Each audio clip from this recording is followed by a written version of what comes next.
ရွှေသွေးကြနဲ့လူပြိုကြီးကိုဝနလယ်သမားကြီးဦးအောင်ပါတွင်သားနှစ်ယောက်ရှိ၏သားကြီးကမောင်ဝနဖြစ်၍သားငယ်ကမောင်သူရဖြစ်သည်သူတို့နှစ်ဦးသည်ဖခင်ကြီး၏လယ်ကိုအတူလုပ်ကိုင်ကြလေ၏ဦးအောင်ပါသည်အသက်ကြီးပြီဖြစ်၍မကျန်းမမာဖြစ်နေ၏ဖေဖေတော့ကြာကြာနေရတော့မယ်မဟုတ်ဘူးအဖေမသေးခင်သားတို့ကိုမှာခဲ့ခြင်းနဲ့အဖေကိုထူပေးကြစမ်းပါကွယ်အားမလျှော့ပါနဲ့အဖေရဲ့အဖေဘာမှမဖြစ်နိုင်ပါဘူးအဖေယောဂါကိုအဖေသိပါတယ်ဒါကြောင့်မို့ဖြည်းဖြည်းပြောပါမောနေမယ်အဖေမရှိတဲ့အခါအဖေလယ်တွေကိုတဝက်စီခွဲယူပြီးလုပ်ကြပါကွယ်အဖေစကားကိုနားထောင်ပါမယ်စိတ်ချပါဖေ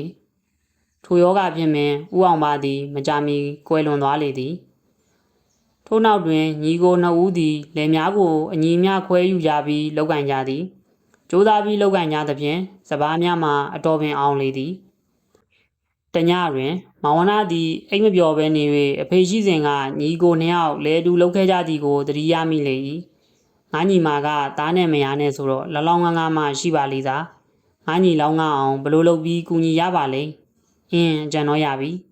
ထို့နောက်သူတလင်းထဲမှစပားတစ်ဝက်ကိုသူညီတလင်းထဲသို့တိတ်တဆိတ်တဲပို့ထားလိုက်လေသည်ထိုအချိန်တွင်မောင်သူရလည်းအိမ်မပျော်၍အကိုကိုသတိရမိလေ၏အကိုတယောက်ဘလို့နေလို့ဘလို့စားတောင်းနေပါလိမ့်ငါမာကသားနဲ့မယားနဲ့ဖြစ်တော့ငါအိုလာရင်ငါသားတွေကိုအားကိုးဖို့ရှိတယ်အကိုကတယောက်တည်းသမားဖြစ်တော့ကြောတောင်းနောက်ခံသားသမီးမရှိဘူးအိုလာရင်ခက်မယ်ခုကလေးကစူသားဆောင်းသားမှာအကိုစူဆောင်းထားနိုင်အောင်ဘလို့ကူညီရမလဲမသိဘူးကြံတော့ရပြီသို့နှင့်သူတလင်းထဲမှစပားတစ်ဝက်ကိုအကိုတလင်းထဲသို့တိတ်တဆိတ်တဲပို့ထားလိုက်လေမိုးလင်းသောအခါဘလို့ဖြစ်လို့ပါလဲညကငါကိုယ်တိုင်ထမ်းပိုးခဲ့တာပဲမိမိတို့စပားပုံမှာမလျော်ပဲဖြစ်နေ၍အံ့အားသင့်နေကြ၏ဒုတိယညတွင်မောင်ဝနသည်သူ၏စပားများကိုထမ်းပိုးပြန်၏ဒါဟာတယောက်ယောက်ရဲ့လက်ချက်ပဲဖြစ်မယ်နောက်တစ်နေ့တွင်မိမိစပားများပြန်ရောက်နေသည်ကိုတွေးပြန်၏သို့နှင့်ထိုညတွင်မောင်ဝနချောင်းပန်းရာဟေ့မိပြီမပြေးနဲ့ဟင်းအကိုတယောက်ကိုတယောက်ပြောပြကြသောအခါညီကိုနှစ်ဦးမှရခင်ကားထက်ပို၍ချစ်သွားကြလေတော့၏အကိုညီလေးထိုစဉ်အရှိစီမှရောင်နီပြိုးလာပြီးမောင်သူရ၏ဇနီးနှင့်သားတို့ရောက်လာကြရာဒီလေတွေကိုဒုညီကိုနှစ်ယောက်ခွဲပြီးလုံးမနေကြတော့ပဲတစည်းဝါးတဲ့လောက်ကင်ကြပါစို့ကွယ်အဲ့ဒါအကောင်းဆုံးမော့အကိုရဲ့ရွှေသွေးကြနဲ့စီးသိမ်ရှင်နှင့်လောအားသခင်မိုးသည်အေးဤဆိုဆိုဤထိုမိုးကိုမိုးဘရင်ကမင်းမှုအုပ်စိုး၏သူရွာလုံးမှရွာ၏မိုးဘရင်တွင်သားမိုးပြိုတဦးရှိသည်ထိုမိုးပြိုကပြိုနူး၏မန်ရည်၏ငါနဲ့ငါသာနှိုင်းစရာရှိတယ်အဖေဖျားတော်မှအိုမင်းချင်းရောငါလောက်မတော်ငါလောက်မစွမ်းဘူးကွငါသာလျင်အစွမ်းဆုံးငါကိုဘလို့လူမျိုးမှမခုခံနိုင်ငါကွငါ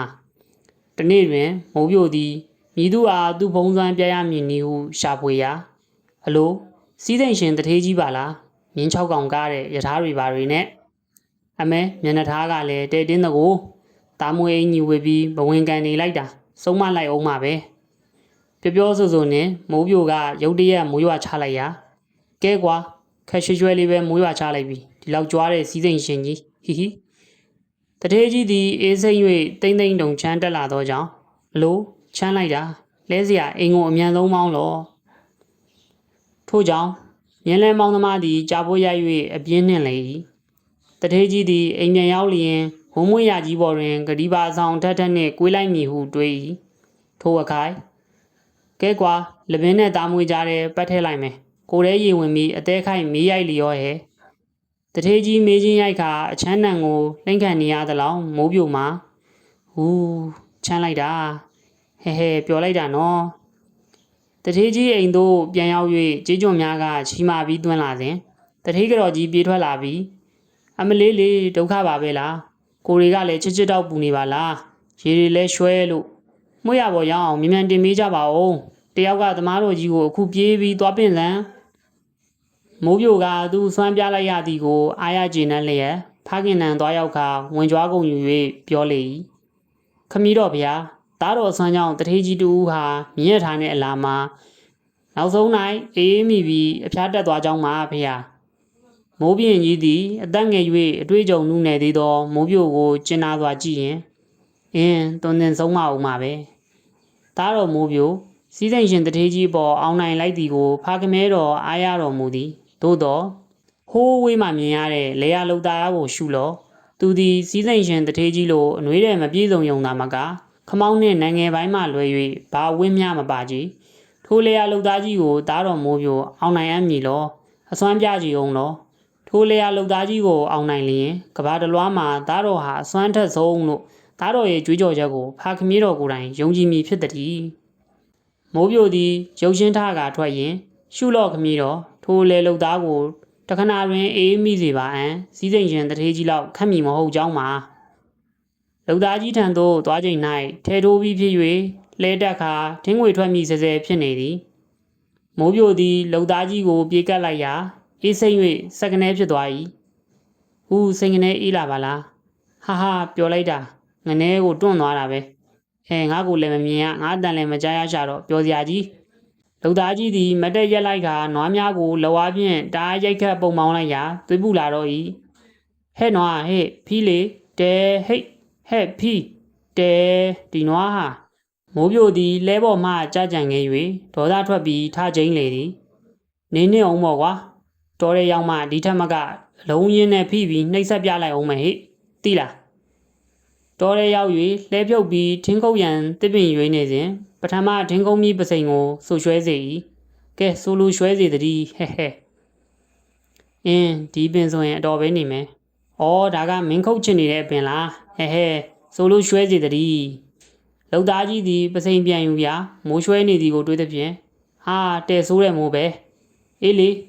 ဆိုတော့လေတုတ်ပြစ်လိုက်ရင်ရတာပဲထို့နောက်ပစိန်ကိုမြဲမြဲဆုပ်ခါတစ်ပင်ကိုခုတ်လဲလေတော့ရာမိုးပေါက်တို့သည်လွင့်စင်ထွက်ကုန်သည်သူကအားဆိုင်ခွန်ဆိုင်လို့တော့တစ်ပင်ခါပြီးငါမိုးရွေတွေအကုန်ကြကုန်တာပေါ့ဟေးနင်လဲမထွက်နိုင်အောင်လုပ်ပြမယ်ကွပြောဆိုနဲ့လဲနာသွားပြီးကဲကွာမြေကြီးတွေရေနူးပြီးရွှွန့်ပွဲပြက်ကနင်လဲနွန်ကျွန်းနေရင်နင်ပါတက်နိုင်အောင်ပါလေ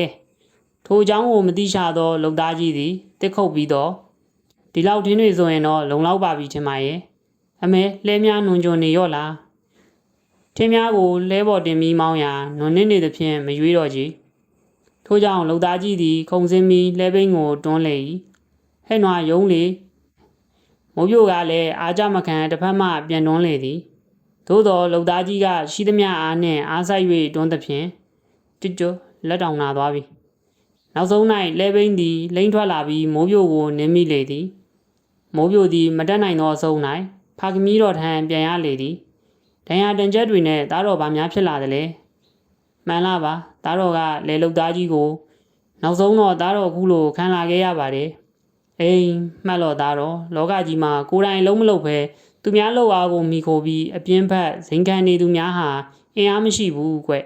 သူတို့ကိုသာသားတော်လွယ်တကူအောင်နိုင်မယ်အပြင်းမဖက်ပဲအလုတ်လုတ်တဲ့လှုပ်အားရှင်လူသားကိုတော့ငါတို့ထင်တိုင်းမပြုနိုင်တာကိုသင်ခန်းစာယူလေလောခုလိုကတ်တွန်းဇလံကောင်းလေးတွေကိုကြိုင်းနေတတ်တယ်ဆိုရင်တော့ like and subscribe လေးလုပ်ပါပေးဖို့မေတ္တာရက်ခံပါတယ်